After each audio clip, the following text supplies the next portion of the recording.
So my guest today is Dr. Gail Clayton. She's a registered pharmacist, certified nutrition specialist, adjunct professor of biochemistry and functional medicine. She holds a master and doctorate degrees in clinical nutrition. In addition, she has a thriving functional medicine practice in Houston, Texas, and online. Her ability to grasp complex biochemical reactions along with knowledge of biochemical healing properties of botanicals, paved the way for her to partner up with Dr. Margaret Christensen in creating the mold detox diet and the advanced mold immune courses to share their knowledge and approaches to guide patients and practitioners to recovery. So welcome, Gail. Hi, Bridget. Thanks for having me. I'm excited. Yeah, I'm glad we finally did this. We've been kind of like slowly getting to know each other, I think, over the last year or two. You created this beautiful gift for my detox summit about polyphenols, and we're going to talk about those today, but I'm going to let the conversation just kind of flow to, we're going to talk about detox, but if people have, you're an expert on mold, so if people have questions about that, they want to ask, that's great. But I love this topic of polyphenols. You know, we don't hear about it really that much, do we? No, you never hear about it. And I became interested in polyphenols, I guess about 10 years ago. Before I even went back and studied my master's and doctorate, I was living in Mexico in the mountains, and I met this interesting lady, and she was all into detox. And she was talking about moringa. And so she wanted to go around to all the little villages and teaching people to plant a moringa tree in their yard because vitamins are so expensive in Mexico and malnourished malnutrition. I don't like malnourished, but malnutrition is rampant. And so you can eat the whole tree, and it's like dubbed the most nutritious tree on the planet. And so my Spanish was really pretty awful, but I had a friend, she helped transcribe it and I would practice it. And so we went to all the churches on Sunday afternoon after church in the town square, and we'd put on this presentation, and I would, really fumble through trying to say it in Spanish. And she bought seeds and, for the trees, and she'd given out, and she wanted me to be the expert because I was a pharmacist, and I was like, well, if I'm going to be the expert, I better read up on it. And I started reading about all these properties of it. And I'm like, I think I'm going to start taking this. And so I started taking it. And the reason why I moved to Mexico is I had been mold poisoned, and I became so sensitive. Because if any of you have ever been a survivor of toxic mold, you're probably left with all these hypersensitivities and crazy immune responses and stuff. And back then I didn't really understand it. But anyway, so I started taking some moringa, and I noticed that, wow, now I can go into buildings before. And I started noticing that I wasn't reacting to things that normally just like immediately I would have reaction. And so that led me to like, well, if moringa does this, and I did know as a pharmacist that when you add things that have similar mechanism of action, they're not just additive, it's like synergy.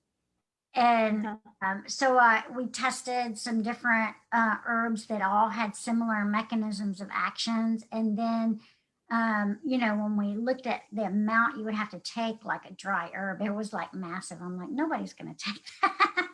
So we changed it to the extract. And plus extracts are low oxalate too. And so, extracts are 5 times more potent. So we put together this formula and the extract, and boom, it was like magic. And so I got an investor, and it helped him a lot, and he wanted to help me get it to market. And so we named it Immunothrive, and it basically is 5 different polyphenols put together. So let me tell you a little bit about polyphenols that I have learned over the years.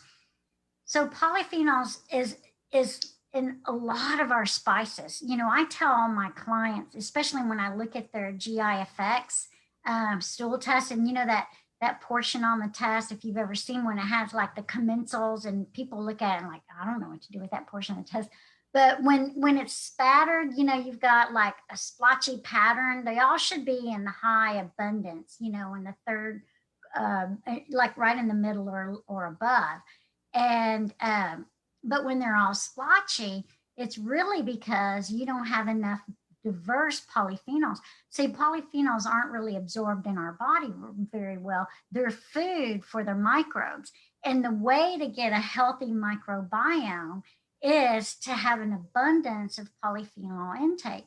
So one thing you want to do, like if I have somebody and I see that they have really poor microbiome diversity, I say go to the store and buy 25 different vegetables and chop them all up and put them in a bowl, mix it up, and then put at least 7 to 9 servings in a bag and eat that every day. I don't even care how you cook it, but like that is going to grow out, because each one of those gut bugs that are supposed to live there, they like a different food. They like a different polyphenol, and so you can see those polyphenol metabolites in testing.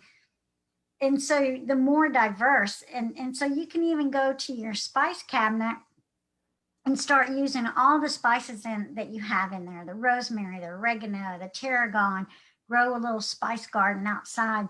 They're very, very full of polyphenols, and that's what feeds your bacteria, makes them very, very happy.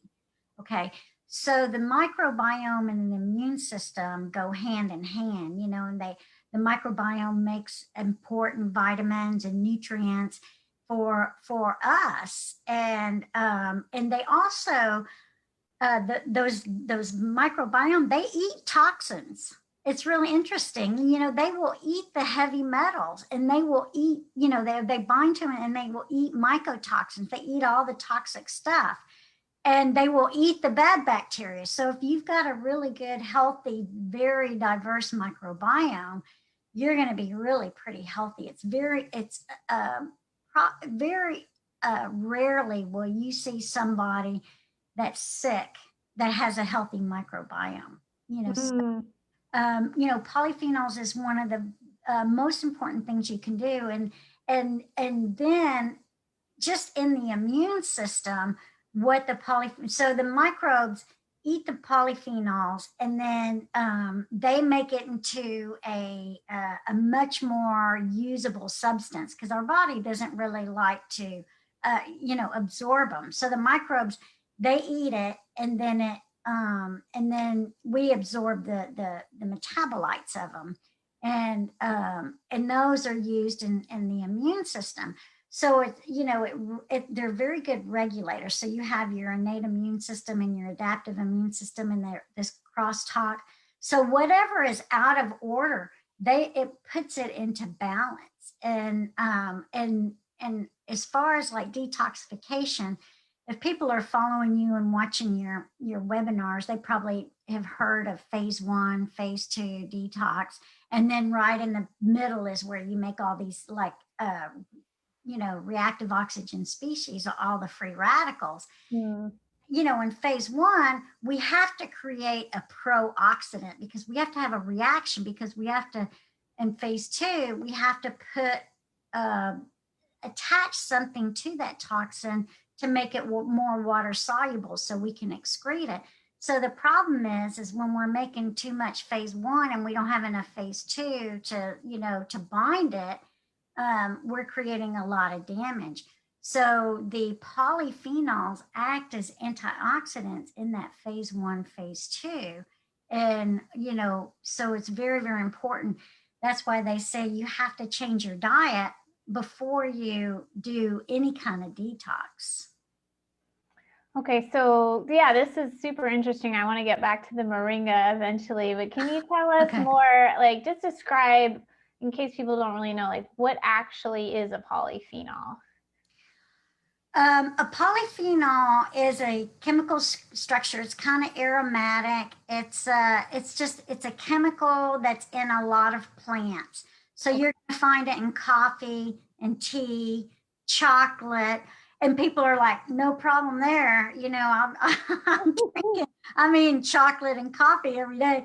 But the thing is like, you can't get all your polyphenols from one source. That's where a big problem lies. People think, oh, well, I'm just gonna, you know, take this supplement, because quercetin is a polyphenol, and quercetin is a powerful immune modulator and mast cell stabilizer.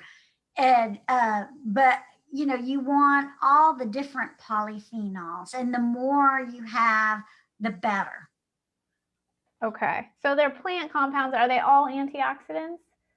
Yes, polyphenols Okay. are antioxidants, and Okay. they all work positively with the immune system. Okay. So it's probably in about every plant, but I know you mentioned rosemary in there, or you mentioned moringa before, green tea. I don't know if you said green tea, but green tea is the one that you hear Well, about a all lot. the teas, all the All the teas, teas. and actually the two teas that are highest in polyphenol is that rooibos tea, either the Oh, red, and then also hibiscus tea. oh, I love hibiscus tea. Oh, hibiscus tea is great. Put a little bit of raw local honey in it. It's to die for. It's fantastic. Yeah, and for summer, for like iced tea. Yeah, so I tell my clients to like get 12 different teas and drink 4 cups of tea a day and rotate them. Don't drink the same teas all the time. Do that.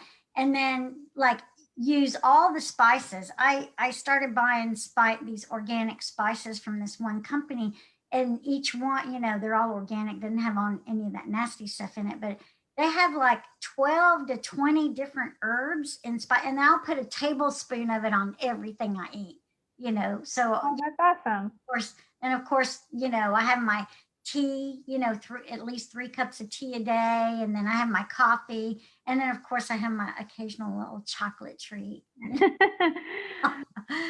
Yeah, this variety is so important. And even folks who eat healthy, we can get stuck in a rut of eating the same thing. Yeah. So most people eat the same 20 foods all the time, and every time I'll say, I bet you eat, I talk to a client, I bet you eat the same 20 foods all the time. They started laughing. And I'm like, yeah. And I used to too, before I understood the importance of it. So every day when I go to fix something, when I'm looking at my main meal, I'm like, okay, when did I last have chicken or turkey or beef? And, and then, all the fish, you want to eat different fish. You don't want to just always eat tuna and salmon. Get the different fish and rotate your meats into meats that you don't, wouldn't normally eat all the time, like bison or veal or, some of the other exotic meats. Rotate all of those things so that you have the more diverse your diet is, the more diverse your gut is going to be. I thought that was an interesting point. That if you find a person with a really healthy microbiome, say from testing, they're not going to be really a sick person, and vice versa. It's really interesting. I was just learning about leaky lung last night, and it was super interesting. And a lot of the antioxidants help for that too. So I have a side note, because I just think it's interesting, so you may as well. I am having seasonal asthma that's really come back from having mold exposure. And I'm like, struggling. And I found a couple things that help, but, kind of learning more and broadening the scope of like what I can do for that is pretty exciting. So yeah, it's just cool to know like all these different foods, and it's similar, right? Just antioxidant high things can really help repair, whether it's your leaky gut, leaky brain, leaky lung. Right. Well, with leaky lung, or with somebody that comes to me with respiratory issues, the first thing I want to know is, how clean is the air in your house? Because most people's inside air is dirtier than our outside air. Some people, I find that they're using plug-in air fresheners. And by the way, that's the worst thing you could ever do for your health. Get an air purifier. Fresh air is the best air freshener there is. That.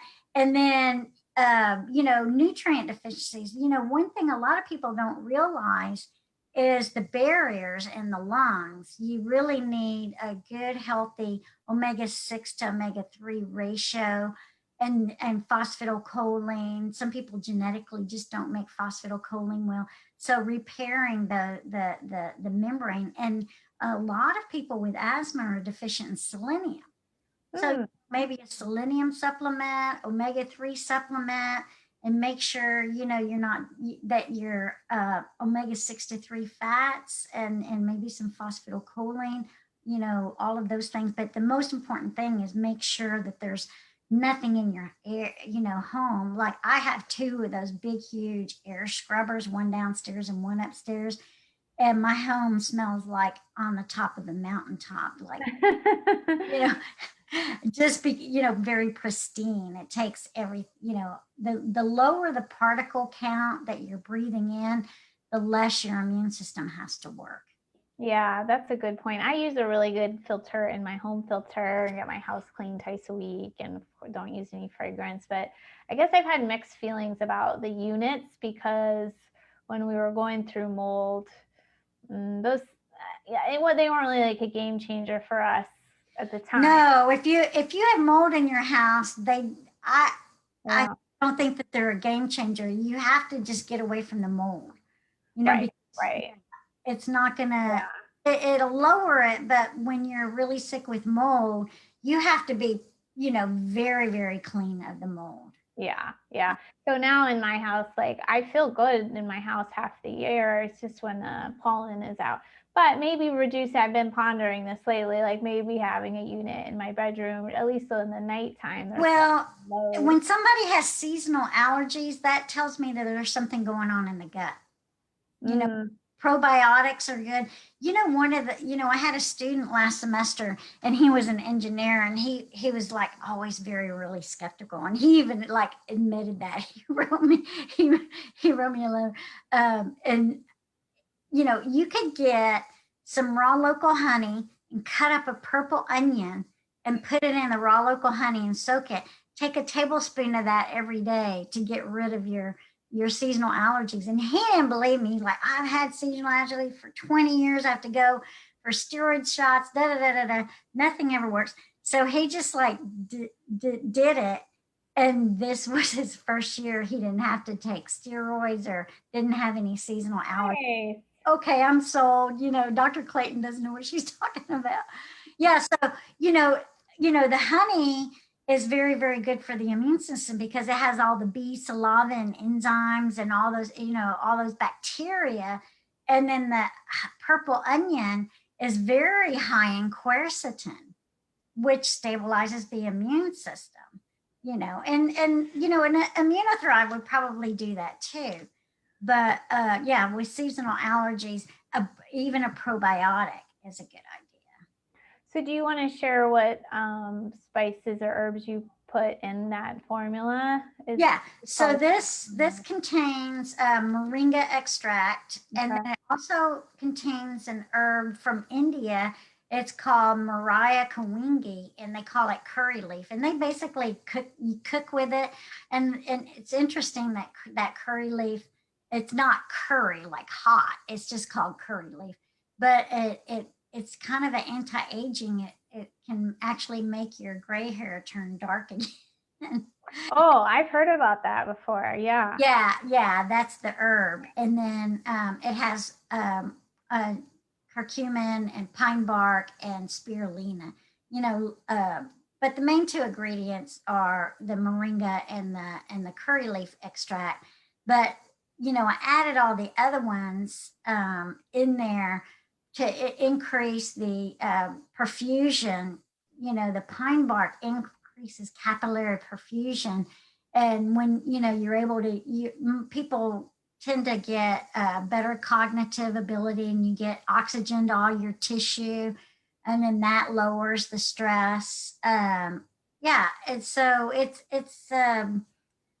I've had really good success in people, especially if you're recovering from mold.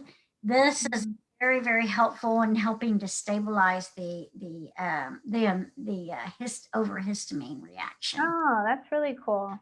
So I did post your site on here earlier. Is that the easiest place if people want to check it out? Which site? Oh, the immunothrive.com. Yeah. Oh, and I have drgailclayton.com. That's my website for my practice. If anybody is interested in working with me, for me to help them with their immune system or anything else, I kind of specialize in mystery illnesses and mold illness.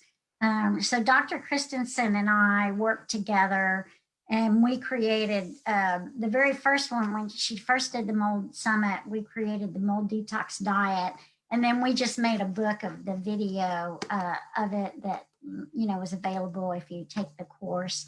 And then the following year, I said, Dr. Christensen, I'm going to teach the practitioners what happens to the immune system. And I didn't realize it was going to turn into such a big course. And then I wrote this 360-page book.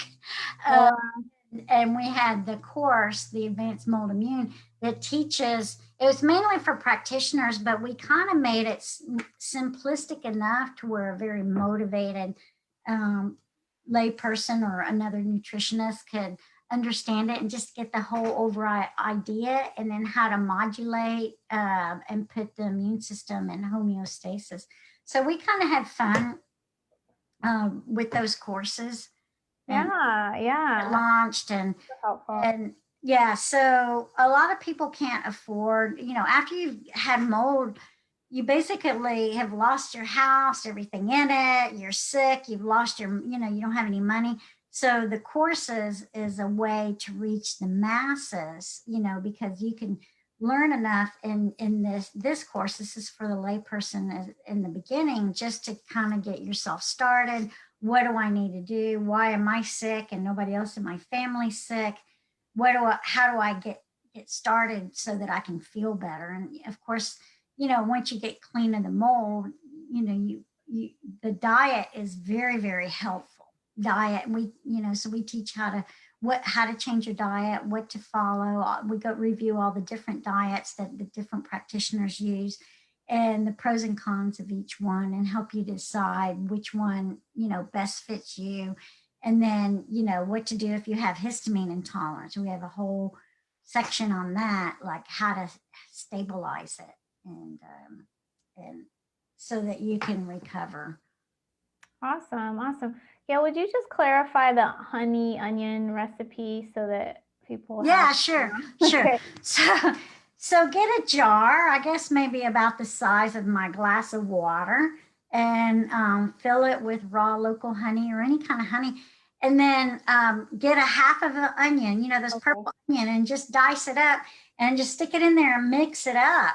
And every day take 1 tablespoonful of that honey and onion mixture. Okay. Do you have to let it sit for a while before it's good to go, or is it just? Well, probably overnight, like by the next day, I'm sure it'll be fine. Okay. I'm going to do that. But I'm try it. And also a probiotic may be a good idea too. When you have seasonal allergies, a probiotic a lot of times is very, very helpful. I a little bit wonder if I have some aspergillus in my lungs, because I do a lot of things right. I think my microbiome is pretty happy and all that, but I don't think so. If you had it in your lungs, that's very, very serious. That's aspergillosis. Yeah. You probably just messed up your microbiome in your lungs, and this needs to reset. The glutathione, fixing the barriers with glutathione, phosphatidylcholine, vitamin C. Even try the Immunothrive. I'll send you finished. Yeah, I even better just since I learned some stuff last night and changed out my supplements. So I'm feeling optimistic, which is good because I want to go back to your story. First of all, what year was that you had to leave the country to recover? I think it was like 2010 when I moved to Mexico, because I found out in 2008 that I was being toxic mold poisoned, and I was so sick. I was basically dying, And so I got clean. I quit my job because that's where I was mostly being exposed. Oh, wow. And then, I was living in an older house, and I'm like, I don't know, it's probably in there too. So I threw away everything, and I just sold everything, or anyway, got rid of everything, and I moved to a brand new apartment. And wow, the next day when I woke up, because I didn't bring anything with me, I felt so different, so much better. But then within 3 months, all of a sudden, all of the sensitivity started coming on like a freight train. Every day it was something else, something else. And I just kind of went into a PTSD panic to where like I couldn't leave the house. I could smell somebody wearing perfume like on the other side of the street, 100 feet away, if the wind was going my way. And that would just cause all kind of like a PTSD panic response. I couldn't go into buildings, and I didn't know what was happening to me. I didn't understand it. Yeah, I mean, I feel like the awareness, even though it's not mainstream, has just really grown in the last few years. So I think, what year did I find out? 2016, maybe?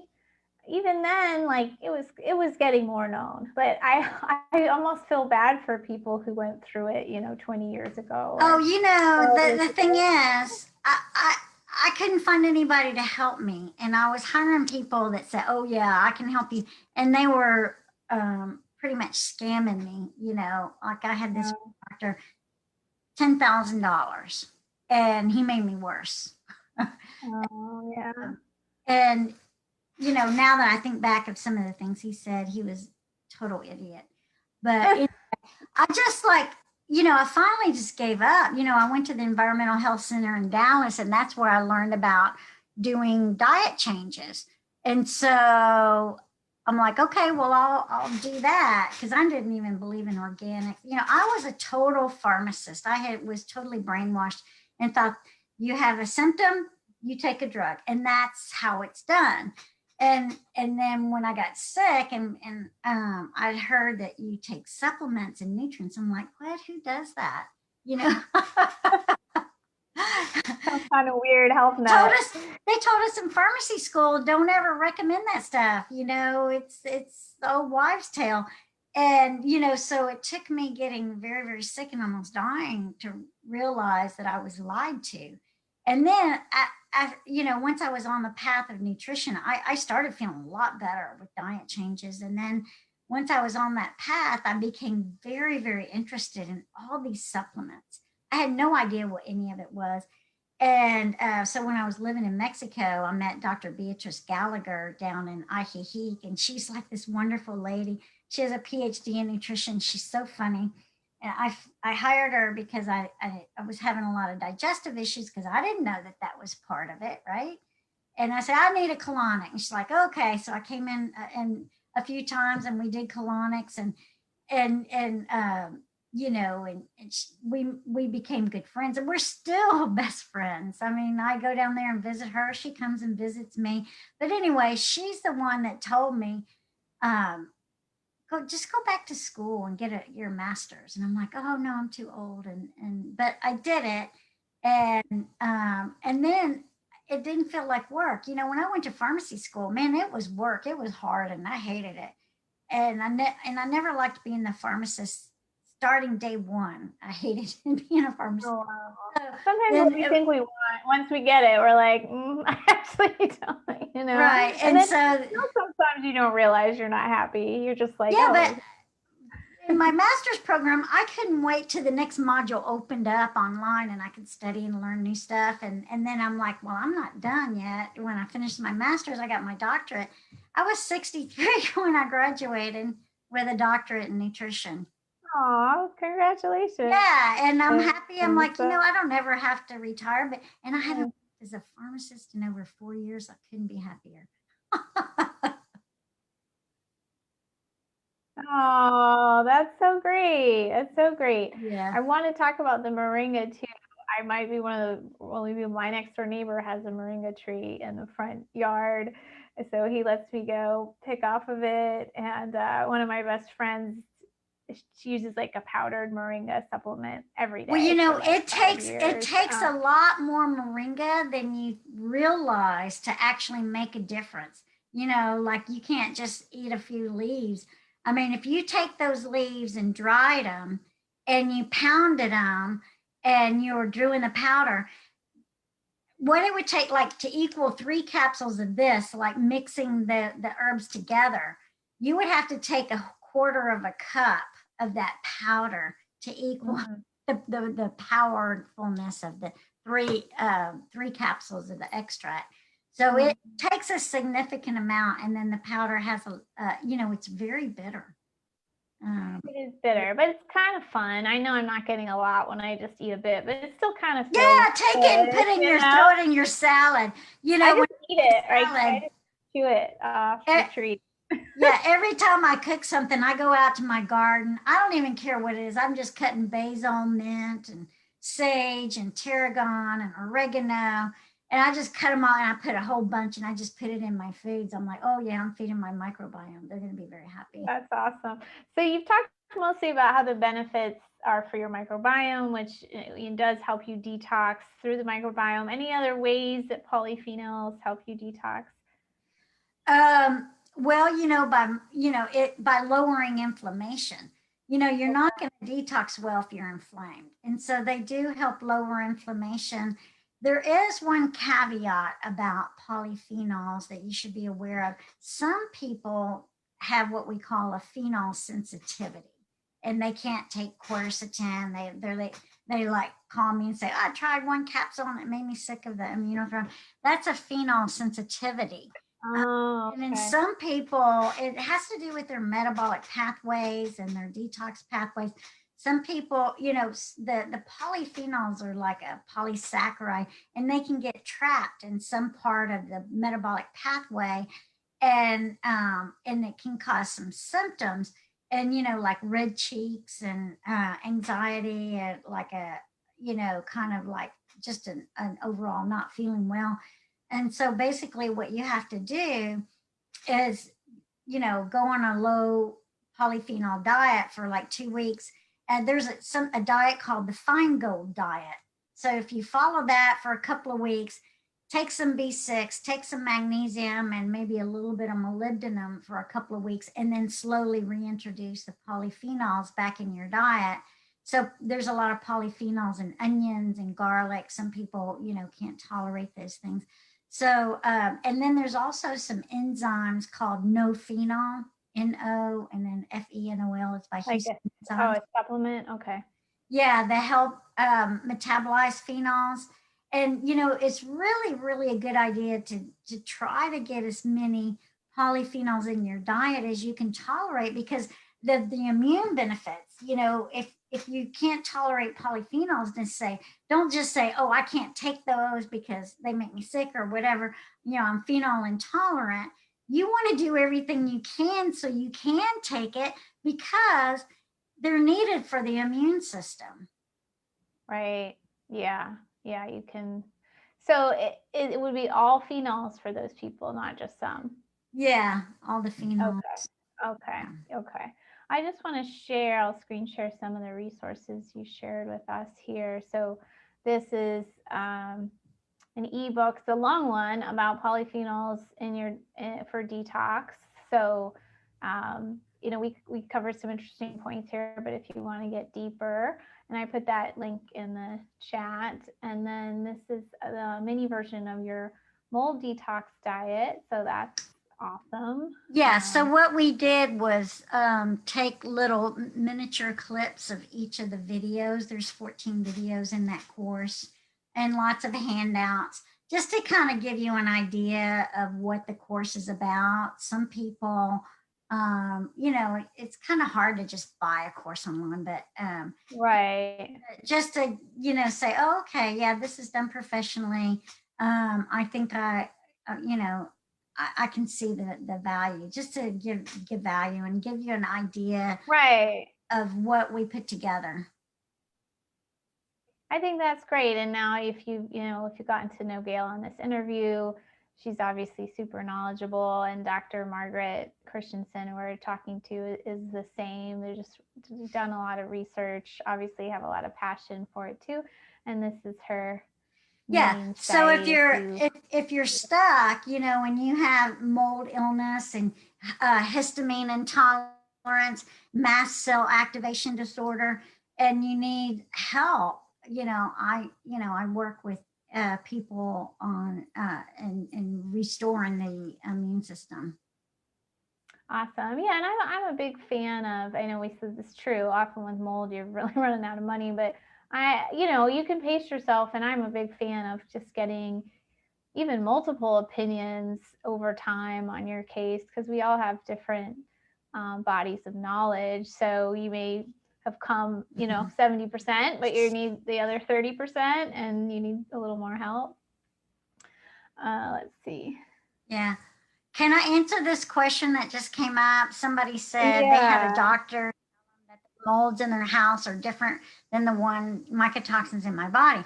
Okay, so oh no. Okay, so it doesn't matter what molds, even if they're not considered a toxic mold, a person that has a susceptibility or sensitivity is still not safe. And the molds are not the same as the mycotoxins. So the molds will make mycotoxins. And so you need to do like a urinary mycotoxin test and compare that to the, the mold report in your home. And also mold reports, I'm very, very skeptical. There's, I always only want to go by an ERMI test, ERMI. And I typically use mycometrics.com, but there's several companies that do it.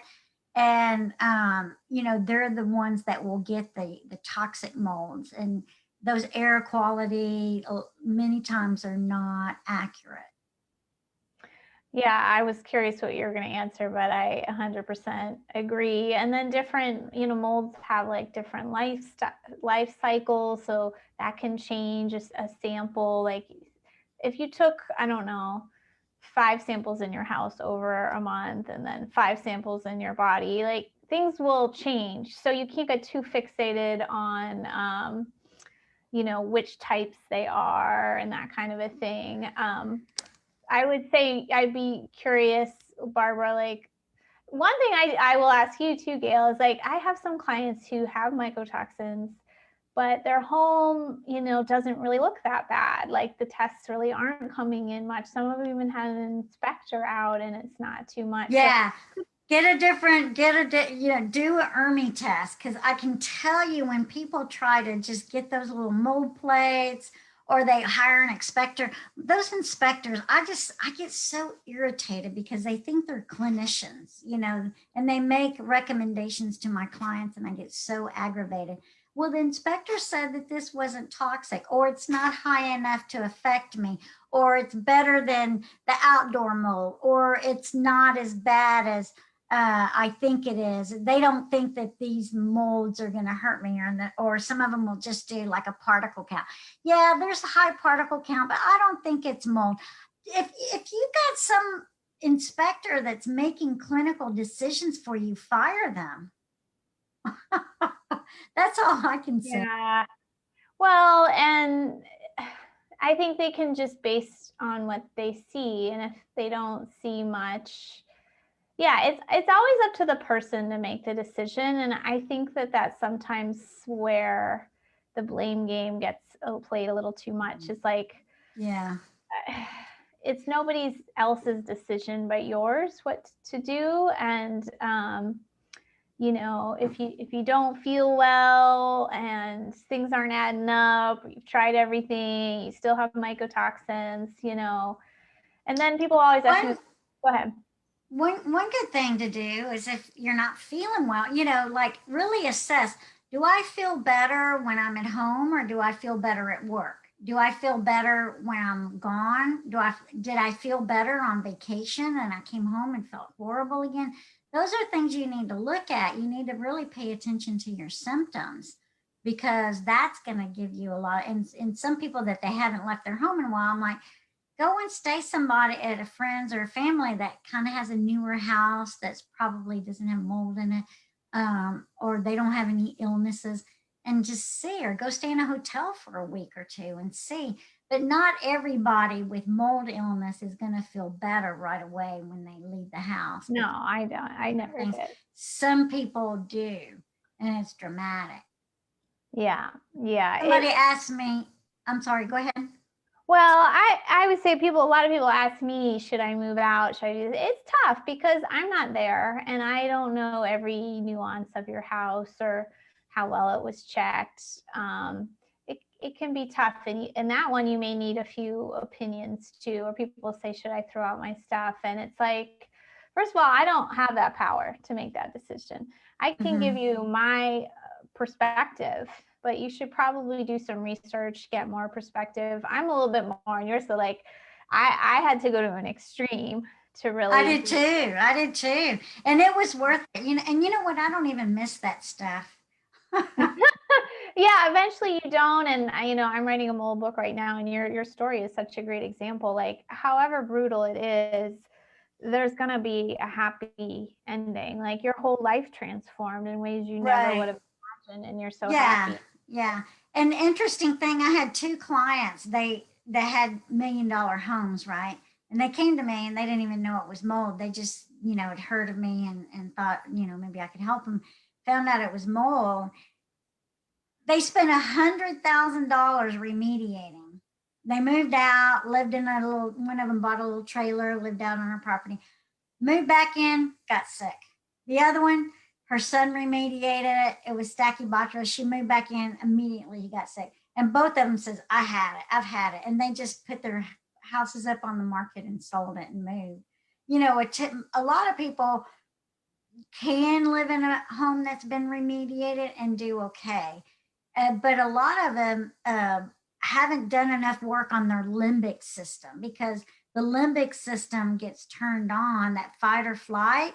And until you reprogram the brain and do brain retraining, even still every day, I do all kind of strategies to reprogram those signals to my brain, because I'm just kind of naturally wired. And that's a huge component of it. If you don't reduce that stress response and retrain that limbic system not to go into fight or flight all the time, you're never going to reduce your sensitivity, and you're never going to fix your histamine intolerance. Yeah. And one thing I think is true is you're most sensitive, I think, to your own mold, like your own stuff in your old house, and like you get a sniff of that and you're gonna rip, because your body's like, oh, that's the thing.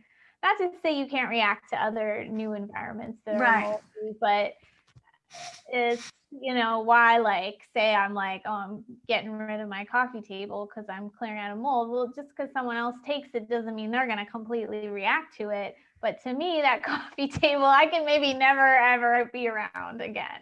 Well, no, that's not true, because over the last 10 years I have healed so much to where, like, now there's places I could never go into. I go into and hang out there all day long. I can feel it. I can smell it. My limbic system doesn't react, and I'm fine. Oh, that's interesting. And before, I would get like 3 feet from the door and I'm like freaking out. I'm having all kind of issues. Yeah. But so there's things, I'm so much less sensitive than I was. There's a couple of things that still there's a couple of fragrances that send me through the roof. But for the most part, there's no food that I'm sensitive to anymore, although I still follow an anti-inflammatory diet for the most part. But except for, I can't say no food. I avoid gluten, but if I get gluten, like we all get exposed, I don't freak out about it. But, dairy really bugs me, but I don't think that's due to the mold, because dairy is inherently bad for pretty much everybody. It causes me having neurological issues. Like I can't, use my brain. It's like I have Alzheimer. I can't write a check. The number part won't match the bottom part. And then like I will go get in my car and go places, and I'm not wearing shoes. That happened to me like 4 times in one year. I'm like, what is going on? Oh my God, I have Alzheimer's. And I did a food sensitivity. It says dairy. I'm like, okay. So I cut out dairy and my brain came back, So, milk is inherently allergenic to most people because the proteins in it look very similar to the proteins in our brain. So if we're making antibodies to those proteins, those antibodies are going to attack our brain and cause neural inflammation.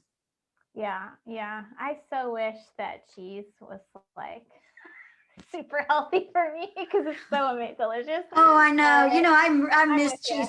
That fake cheese. What is it? Dia or whatever. yeah. Coconut milk. I mean, I have this killer to die for autoimmune paleo pizza recipe, and I use that on. It's fantastic. It's just like a regular pizza, and I make that on occasion, and I eat the whole thing too. It's like, man, Going crazy for it. yeah, gluten-free recipe. Yeah, I think there's something even now with like the allergy season kicking up, I find because I don't want to not be outside, this is the best time of year. So I find if I'm just sitting out there and like calmly working and just like let my body get used to it, I even find that little trick kind of helps rather than retraining your brain will get rid of seasonal allergies. Well, yeah, I think it might be helping. It's really interesting. So yeah, I think people do have that fear, and early on, you probably are still going to be reacting. But I like what you're saying, that like it's kind of the brain's perception, because if your body has become stronger, it shouldn't be a problem, but your brain may still perceive it. Right.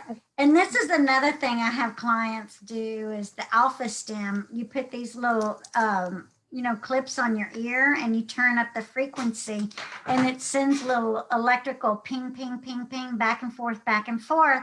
And it just lowers the stress response because it scrambles all the messages to the amygdala so that the amygdala is not firing. This, and then another strategy is, those vibration foot plates. It's great for pain too. I had some knee pain and my knee pain went away, but and you just put your feet on it and it vibrates. So it's vibrating and it changes the neuro signal. So now so I have one under my desk. Actually, my feet are on it right now. I turned it off right before we got on. So see me like, zzz. but I when I'm working at my desk, I have it on all day long. And so I can wake up feeling very anxious of everything I have to do that day.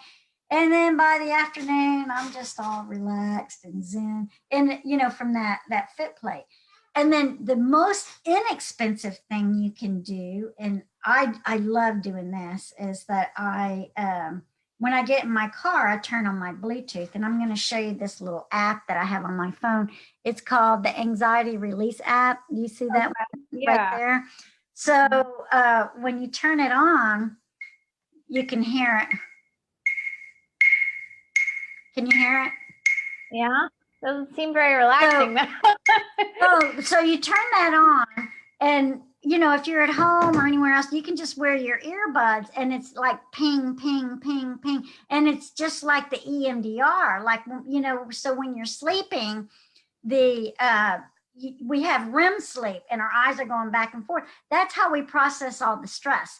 So I put this in my car, and how I want to road rage and be mad at everybody that's cutting me off or whatever. And I put that on and I turn it up, and it's just ping, ping, ping, ping. And, and that's retraining the brain. That's awesome. Yeah, I think this app is like $6. Anybody can afford that. And you can, put in the earbuds and listen to it, 2 or 3 times a day. I listen to it every time I get in my car. Every time I just turn off the radio and I turn that on. I'm sorry. Oh, I have to go to another interview. I was saying, well, 2 things. I have to go to another interview in a couple of minutes, but I wanted to ask you, do you find that since your mold exposure, you're just more prone to that sympathetic dominance? Well, I think I'm more prone to that sympathetic dominance because I'm triple homozygous comp. I've, Oh, okay. and that's not like a diagnosis or anything, but you basically just don't metabolize your neurotransmitters as well. And so that's one thing. And then of course I had a lot of trauma in my childhood, and so then that predisposes you to it. And I also don't make glutathione very well. So Gotcha. I'm not into treating SNPs, but I can see where some of those SNPs can lower my threshold to certain things. Yeah. And also, I have issues making phosphatidylcholine, which is a rest and digest. So I take uh, phosphatidylcholine orally, and I noticed that when I started doing that, I started sleeping better. Okay, so multi approach. It's funny, you are like the third or fourth person I've talked to this week, and I'm the same way. I'm more anxious in the morning, and I have to kind of work through it through the morning. Right, right. I think maybe because our cortisol is naturally higher too in the morning, perhaps, and it's Maybe so. I mean, I have to work on it every day, and then I do red light therapy. I have this thing. This is the V light, and maybe you can see this. You see the little red. Yeah. You clip it on your nose, and it donates energy into the brain through into the cerebellum, and that the cerebellum is your inhibitory organ, is where GABA acts, and so that's your rest and digest. So you want it to have more energy so it can kind of work better, and then it will relax you, put you back into that parasympathetic state. I'm just trying to give it a little bit of boost. Okay. I love all Yeah. these fun things you showed us. I would love to interview you again. This was so fun. I'm sorry I have to go. Yeah, I have Yeah. all kind of stuff. We could talk about the immune system next time. Yeah, I'm organizing a mold like master class, kind of like a summit here soon, and I'm writing a mold book as well. So I'll be definitely knocking on your door because we want your expertise. This has been really fascinating. Thank you. I wrote a 360-page book.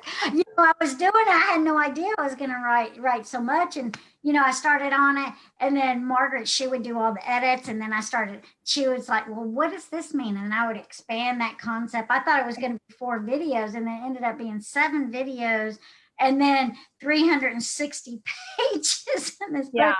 I'm like, it's hard to hold back, right? Yeah. Did I write? Yeah, I look at it and I ask myself, did I really write all that? Well, I need to get that book or do the course. But yeah, thank you so much. Thanks, Barbara, for the feedback. And I will be back next week. I have a mold inspector coming on in a few weeks as well. So great. But yeah, thanks again. And I'll send you the recording, Gail. Okay. And everyone who is online. Okay, thanks everyone for watching.